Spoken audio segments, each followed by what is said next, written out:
Hey, so today we're here to talk about modifications for some of your most common exercise injuries. And a lot of times people don't start working out because they're afraid of one little thing that's going to hold them back. So instead of worrying about that one thing that's going to hold you back, my assistant's back here and I are going to show you how to do exercises properly so you're keeping yourself safe and then you can keep progressing forward without having to worry about injury. So stay tuned, we're going to show you squats, push-ups, an ab crunch, and finally the most difficult, lunges. All right, so squats is one of those exercises that if you have any type of knee pain, hip pain, low back pain, can be brutal to perform. And it can be something where you're just feeling because you're not doing proper form with it to start off with. So one of the things that we want to make sure that we understand is like what proper form is. The whole idea is you want to make sure that you're not leaning too far forward. And the first thing you're really thinking is you're pushing your hips back like you're sitting down to the toilet in the morning.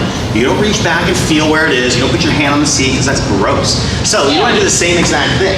What you're going to do is take the hips all the way back. Go ahead and sit in that brick. Go for it. So you're going to sit all the way back. Now from this position right here, this is proper. Her knees are at 90 degrees, which means that's going to keep that safe. Her chin is up, chest is up. Now from there, she can stand up perfectly. She can. Now, for some people that don't have enough strength, you're not going to be able to do that, so go ahead and sit back down. So what you do in that case is you keep your hands out in front of you. Keep your hands out in front of you to help give a little bit more weight and counter resistance, and that's the next modification. The next, if you still can't get up from there, is going to be to swim out of the bottom and going right back down. Just don't hit your trainer or your husband or your spouse. So that's the next spot. The whole idea, again, is you're trying to keep your chest up and pull through as you're standing up on each. Now, again, one way to test this is to do a squat in front of the wall and just see, is your nose staying back behind or not? Your final modification, if you still cannot squat down that way, is you're going to hold on to that pole and you're going to squat all the way back. And it'll be your first time. It'll be your first time working the pole at boot camp, but the goal is to keep going and progressing and getting stronger so that you can do a perfect squat just like Shelly showed. So now we're talking push-ups. So push-ups come into two different body parts that normally get affected, the shoulders and then also the low back. The reason why is because that low back will dip below the hips and you're actually starting to put pressure again, reversing that curvature. So the first thing we're going to do is we're going to have Ashley go all the way down flat. Now this is going to be your starting position. You'll see her hands are right behind her shoulders and armpits there. Her knees are on the ground, her feet are off the ground, and if you see her hips are up just a little bit because her abs are engaged. From that position, she's going to push up to the knees. From that spot, her feet will go to the ground and she'll push up and elevate, so it's in a full top push-up position. Now, to get back down, she can just drop all the way down flat, just like that, or reversing the process again, she goes up from the knees, pushing up, goes to the toes, and then you would just reverse that same procedure, going back down, knees, and going all the way flat. This is how you protect your back, but this is also how you execute a perfect push-up so that you keep yourself safe and then you can build up strength to do a perfect push-up. Let's see what it looks like. Boom, just like that. And that's how you do a push-up. All right, so when you're doing sit-ups, that's normally a no-go also for anybody with low back pain. And the reason why is because when you're in this position here with your legs out straight, and this can be the same as you're laying in bed, there's actually a gap underneath there, and it's actually putting pressure on the low back towards the belt line, down towards the tailbone. So the first way to relieve that pressure is going to be to bend the knees just a little bit. Now before we do that, we're going to show you what a bad sit-up looks like with your legs all the way straight. Now you'll see she had to actually pull from the low back to lift up, and that's what's causing that pain. So the very first thing she's going to do is bend the knees a little bit and spike the heels down. Hands go overhead, and you're using those hands as momentum to help boost you up. The feet and the knees being bent going that way actually makes a curvature in the low back, so it's already creating the rounding effect as you're going.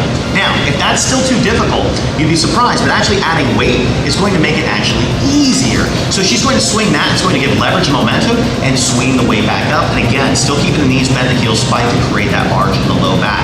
The very last thing is if you're still having low back pain with that, or you're having problems with the neck because you're pulling on your neck, bend your knees and you're going to lift from the shoulders and going just like that, either reaching for the feet, reaching for the sky, or hugging at your knees. You're going to feel the same type of effect and have that ab burn, but without having the neck and the low back pain. Okay, so lunges is normally one of those no-way exercises for anybody who ever has knee pain, hip pain, or even foot pain because of the flexion. But most of the time it's either because you're not doing it properly or you have no clue where to start with it. So we're going to show you proper form. Using Shelly as our example here. So the whole idea when you stride out, the whole thing is your back knee is what's actually the driver of what's going on. So your back knee flexes and your back toe rolls. You'll see just naturally that front knee bent just because it's going along for the ride. So go back up. So your whole idea, this is the driver, that's doing all the motion, this is going along for the ride. So that's good for them.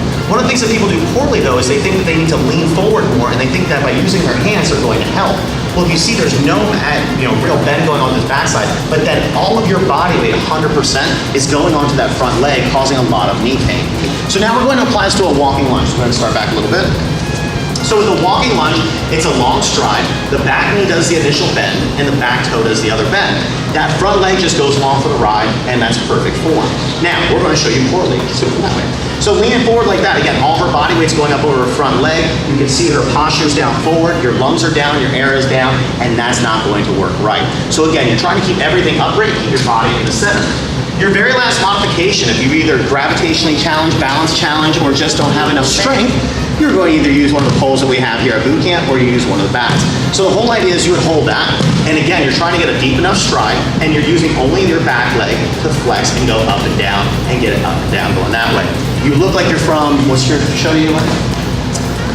Damn it, Game of Thrones. Yes! Walking with your lunges and your staff. So the whole idea, guys, is you need to modify what's best for you, because you're not always going to be able to do everything exactly the right way, but if you do it with proper form, you can build up the strength so that you can do a perfect walking lunge.